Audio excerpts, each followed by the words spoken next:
This is Talk of the Town, a weekly program featuring community events happening in and around Northeast Michigan, with your host, Nancy Smitham, and get the latest from Alpena Community College with Dr. Don Mcmaster.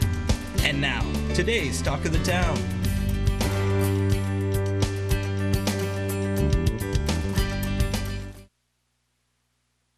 I'm Nancy Smitham.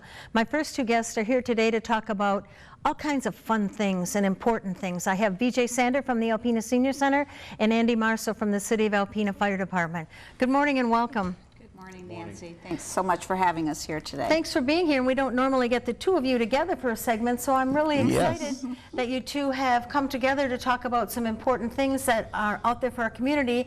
And Andy, I know that you have a big title after your name. It's Risk Reduction Captain. Yes, I'm Community Risk Reduction Captain with the City of Alpena Fire Department. I'm very proud of this position. You should be. I do many different things for our community to make it safer. And you know, one of the things we're going to talk about today, which I've been doing a little research on, is Smart 911. Absolutely, yes. And tell me about Smart 911. Smart 911 is a free program that county actually pays for this program to be able to be in our county, that people can sign up. It uses their landlines or cell phones as that contact information. You can go through a computer, an iPad, a cell phone, and you put as much or little as information as you want in, and then when you call 911, it pops up on the screen. It's so helpful for a first responder like myself and all my fellow co-workers. And you know, BJ, it makes sense that you from the Alpena Senior Center want to make sure that everyone does this, because our seniors are more vulnerable in case of a fire. You have shut-ins, you have, you know, people who are, you know, disabled. So how have you joined together? So Andy and I collaborated a couple years ago and attempted to get our numbers up on Smart 911. And it didn't work out so well. We tried, but this time we're bound and determined to make it happen. One of the most important things for me and for the seniors in Alpena County is that they can also put a picture on the Smart 911 profile. So if you've got someone in your home that has a dementia or a cognitive issue going on and they happen to wander away, and you call 911, that picture automatically pops up on the 911 screen, so they can start looking for that individual right away.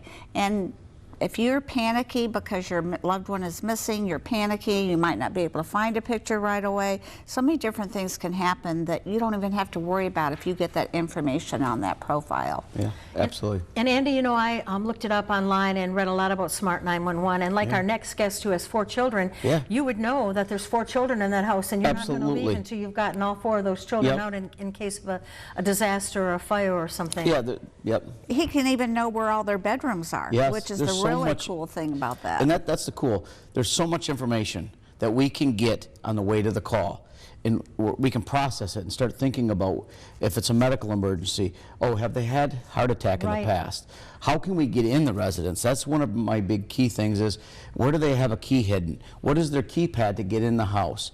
Or like you said, how many kids or how many people are in the house if it were to be a fire? And my dog. Your dog, absolutely. You can put your dogs, you can put pictures of your pets.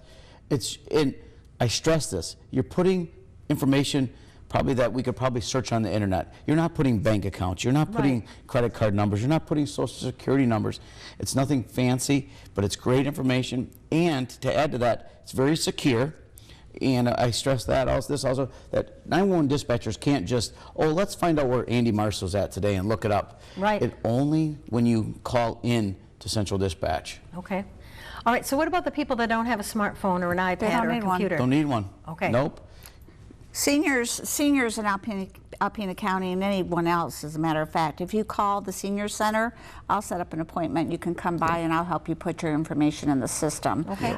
We have these applications available that have some questions that if you answer all that information, it takes me about 5 minutes or so to put it into the computer. And I did it, and it was effortless. It was 5 minutes, and I just, you know, had a feeling of more secure because I read some of the testimonials online, and it's amazing.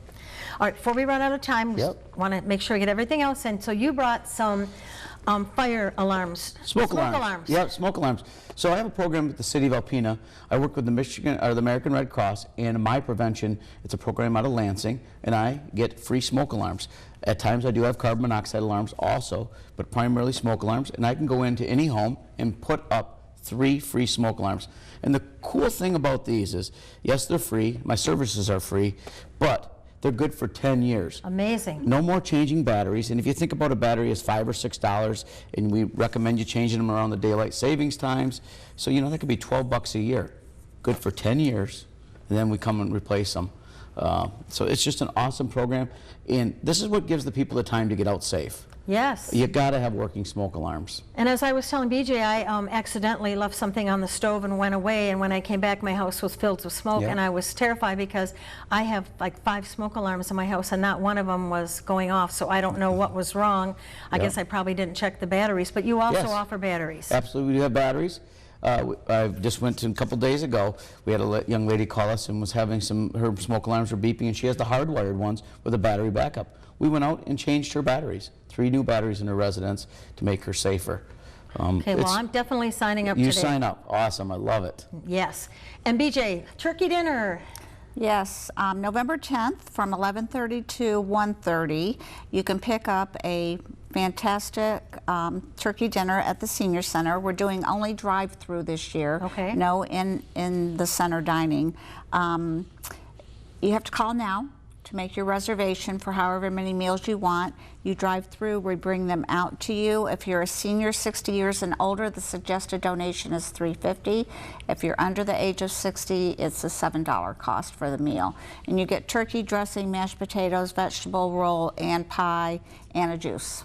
And it'll be that same wonderful food that you always offer at the Senior Center. Yes, and everybody loves these turkey dinners. We're expecting this year, based on what we did last year, we're expecting to do over 600 meals. Perfect. Wow. That's awesome. Okay, Andy, back to Smart 911. What's the best way for someone to reach you if they have any questions? You can call my office, 989, as we have to start using that now. Yes, we do. So 989-354-1859, and I'm pretty promptly get back to you and set up a time where you can come in and sit in my office and we'll install the information, or if you come into the City of Alpena Fire Department, we can hand you out the information. Okay. And maybe a loved one can work with you. We'll do either way.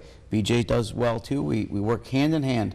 I must say there's a great partnership here between this Alpena Senior Citizen Center and Alpena City Fire Department. Our goal is to get our percentages up. I don't know if you've talked to Sasha lately to know, No, but not lately, I but- would think that since we started this particular one, we've signed up over 50 people. At So least. Well, I know I did myself and I did my mom, and I know of at least 5 or 6 other people that have done it's it getting just there. by word of the mouth. Yep. So it's gotta, I mean, it's just something everybody needs to do, simple and easy. And if you need help, call Andy, go to the and you Senior don't have to Center. be a senior. Everybody Yes. needs to do Yes, it. it's not just seniors. The hope is that the seniors will take it home and talk to their family and push it on down the family tree and get everybody signed up. You know, especially if you have children, and Oh, it's so man, you important. gotta know that if something happens to you, that somebody's going to get them all out of the house. Yes, absolutely. All right, thank you both so much for being Thank here. you. Thank you for having us. Thank you. I'll be right back with Justin Christensen Cooper from Art in the Loft following these messages.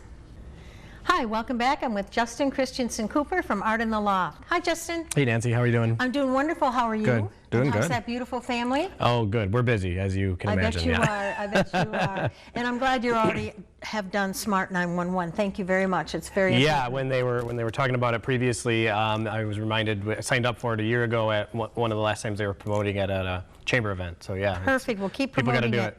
Yep. Keep promoting Yep. it.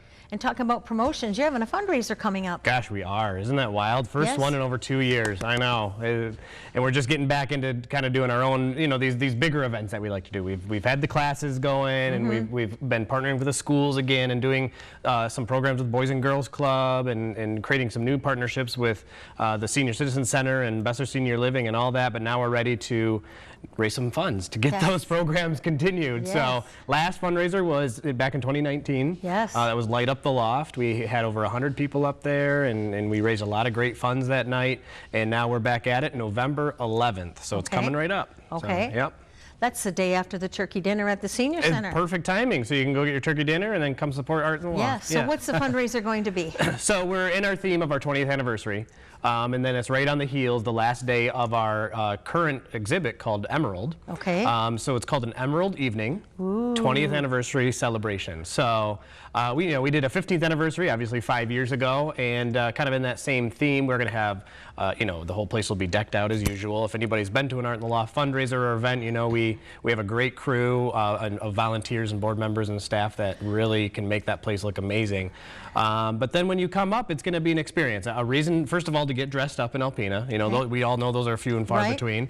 And kind of transport yourself to a space that maybe you can't believe you're in Alpena, actually. And so when the elevator doors open, we'll have great food and music and a bar, and then some wonderful live auction packages and some silent auction packages as well. So. Okay, can you give us a hint on any items you have? Yeah, I definitely can. So a great one is we are first ever, whoever wins this, it's going to be our live auction, so you got to be there to get this one. We're hosting a private Super Bowl party up in the loft. So the loft is yours for that whole night. Up to 25 people. We deck it out in any kind of decor you want for that night, and we get food from Jimmy John's coming over, and then drinks for 25 people too. So and put on our huge big screen up there. So it'll be one of those one-of-a-kind experiences. Well, the Lions will have to get busy if they want to be a part of that. We won't deck it out probably in Lions gear. So no. What a great idea. Yeah. Some other prizes. Yeah, well, let me talk first about if you do buy a ticket. So we have 2 ticket options. Okay. $75, your general admission gets you your ability to bid on all those wonderful packages, which we'll have up on our website too. They're there now. It gets you a food ticket for the night, and the food is going to be presented by our local chefs. Okay. So we have so far Kevin Peterson. We have Chef Reed Krebs. Okay. And we have one of the new places in town. They closed down for the season now because they're a food truck, but the Pita Wagon. Woo. Yeah, yep. We're going to be adding 2 more. We'll keep those a secret for right now, but it's maybe looking like Hungry Hippie might join us on as well. But what that food ticket gets you is a ability to go and try all these different foods and then vote on your favorite at the end of the night. So for our chefs, there's a little prize that they're vying for as well. And the only thing we're pitching to our chefs is it has to be their best bite. If they could make any one thing, what would it be? So, perfect. So no real theme with it other than we want them to kind of showcase their culinary style. Okay, so what's the second ticket? So the second ticket is an elite package, it's called. It's $100. So it gets you, again, all your food ticket, your ability to come on in and bid on all those things and try the food and be a part of the bar. But also comes with $10 worth of drink tickets, a wine tasting ticket, because we're going to have a specialty wine tasting bar that night. Okay. Put on by, not only by my mother, Denise Cooper. Hey. And she's going to be showcasing our kitchen that night as well. And Judy Burns, she's going to be doing that as well, which is great. And then it gives you 2 beads for our heads and tails game. One of our famous heads and tails game where you wear 2 beads, and then we flip a coin, and if you guess heads or you guess tails, and you can, as long as you got beads around your neck, you can keep on playing. So, ooh, that'll be fun. Yeah, it'll be a lot of fun. And this money is so important. As you said, you haven't been able to do fundraisers. Yep. You've come up with so many wonderful, innovative ideas. Yep. And when I think back to 20 years ago, what a difference Art in the Loft has made in the art community, in our community, plus the wonderful venue that you've got for our community to enjoy. Yeah, I mean, we pride ourselves on the artwork that we can showcase, and that's what Art in the Loft started out at 20 years ago, as a one-time show right after 9/11 happened, a one-time art show. That was going to showcase local artists and local business people and business leaders sort of developed that, community leaders developed that. And then it really has turned into not only showcasing artwork and it being a destination, like you said, but giving back into our community and infiltrating our community with art and being hands-on with it. And so one of the major reasons for having this fundraiser this year is to help support a brand new program. In the past, we've done things such as our scholarship program that helps anybody take an art class no matter of their economic status. So we never want to turn anybody away. It's helped build our REACH program, which is our culinary arts program for those with special needs. The students ranging from ages 3 up to 23. Okay. But this year it's going to be towards our brand new program, and BJ, who was just here, could speak a lot about it too. But it's a partnership with the Alpena Senior Citizen Center and Besser Senior Living, and it's our brand new Art and Alzheimer's program. Wow. And so those dealing with Alzheimer's or dementia and their caretakers get to collaboratively create art together. And it kind of sort of builds that rapport and that sort of, creating that memory together, as opposed to, just going to another doctor's appointment, Right, or sitting right. in a room, where they've got nothing but bad news or whatever that might be. But it's more of an uplifting and builds their spirits up, and they get to create together. And then, when they're done, they have this beautiful work of art that they've done together. So. And that's something that you've been excellent on, establishing all those relationships in our community. Yeah. And from every age, from young to impossible age. Yeah. I mean, and cooking and art Yep. and Yep. sculpting and history, all the wonderful things that you do.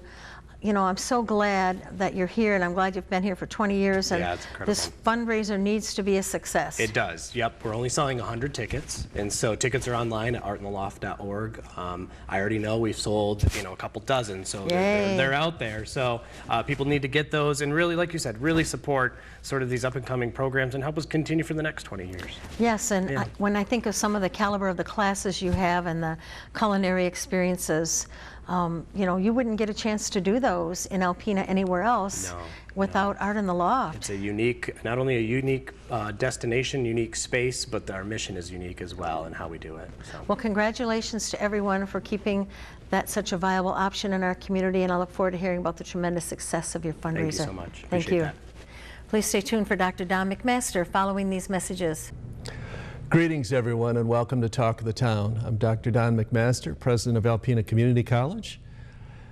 We had our October board meeting last night at ACC, and I thought I would take our time together to kind of bring you up to date on some of the major things that we talked about. One thing that the board approved was our campus 5-year master plan and our capital outlay submission. The master plan is something that's mandated by the state every year. Kind of keeps them abreast of our facilities, our enrollment, the status of deferred maintenance, these sorts of things.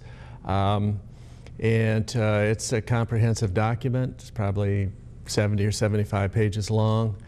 The capital outlay request is not mandatory, but if community colleges want to get in the queue for state funding for capital projects, that submission has to go in. So we did submit a proposal, or we're going to, and it focuses on repurposing the Natural Resources Center, the Charles Donnelly Natural Resources Center. That's the 4-story building on the back end of our campus. Very important building. Needs a lot of work. It's kind of part of I think an evolution of thinking on the college's part that, in the demographics that we deal with, building or constructing a bunch of new buildings makes less sense than repurposing and upgrading the buildings we currently have. And so that's was the thinking that part of the thinking that animated the Van Laer Hall project, which has been completed, and I think community and the trustees and the community college staff and the students, the foundation, donors are all pleased with how that turned out. So we are seeking we are estimating the project to repurpose the Natural Resources Center to cost $8.5 million. In capital outlay, the state share is half. So we would be seeking $4.25 million from the state in this proposal. Some of the things that need to happen there, we have the building is, the HVAC in the building is not optimal or even adequate at times. It's too hot when it's hot, and it can be too cold when it's cold. The lecture hall on the first floor needs quite a bit of work. and it could be upgraded to be a really premium spot. It needs a new roof over the entire building. The building needs new windows. The elevator needs to be replaced. Some of the exterior and interior facade work needs improvement or upgrading. The bathrooms need to be upgraded and improved. You add all these things together and it comes out to be a pretty big bill. So that's our approach there. The process of capital outlay is interesting, at least to it is to me, because the payoff, if you do it right and successfully, is significant. So our proposal will be turned in the next week or so. It's scored based on criteria by staff from the Office of Management and Budget. Good people, smart people. They will probably see 25 proposals from community colleges, 28 community colleges, and probably 15 university proposals as well. Not all of those will be funded. Maybe 6 or 8 total. So the competition is pretty steep. Then, after that's scored, it goes to a committee called the Joint Capital Outlay Subcommittee, which is kind of an unusual committee made up both of senators and representatives. Unfortunately for ACC, there's not a senator or a representative on that committee within 125 miles. So, you know, the politics of that are not helpful to us. So we have to do maybe a little bit more work than a place might that has 1 or 2 or 3 reps in that district. But that's work we do. And then if we're successful in that work, then ultimately it gets into a spending bill, and then folks that maybe are more approximate to us, notably Senator Stamas who's a very influential person down there, chair of the Senate Appropriations Committee, could potentially help us in this regard. So if we're lucky, 2 or 3 years down the road, we may get a substantial amount of state money, and then we would have to match that with local money or college money to make the project go. I would say if everything fell into place, 2 or 3 years down the road, that project could begin. And it would be a nice thing to do, I think, for ACC long term, and it fits the need that we have right now. We are also, just to bring you up to date, we are beginning our Bessertech Center for Manufacturing Excellence project. This is renovating our welding and manufacturing areas. Manufacturing would go to where auto body used to be, and would vacate that space, and then would have about twice as much space as they currently have, and then welding would move into the space vacated by manufacturing, and then they would get about twice the space they normally have. This we're excited about. We have the lion's share of the funding in place from a grant from the Federal Economic Development Administration. And then the last piece of building project, we will break ground soon on a lecture hall, a Fitzpatrick lecture hall, funded in a remarkable generosity by Tim and Sue Fitzpatrick. This will fit on the Johnson Street side of Van Laer Hall, right where the building has a bit of a notch to it. We intend, or our plan, the plan is to break ground this fall, get it prepared to be able to work through the winter, and have it done sometime in the spring or summer. We're really looking forward to this. It'll be a really neat piece, in addition to the campus, to the community. We thank Tim and Sue Fitzpatrick for their ongoing support of the college. So that's the long and short of it. Have a great weekend, everybody. Thank you again. and thank you for supporting ACC. This has been Talk of the Town with your host, Nancy Smitham and Dr. Don Mcmaster. For a list of community events taking place in Northeast Michigan, please visit our website at wbkb11.com and click on our community link. This has been a Thunder Bay Broadcasting Corporation production.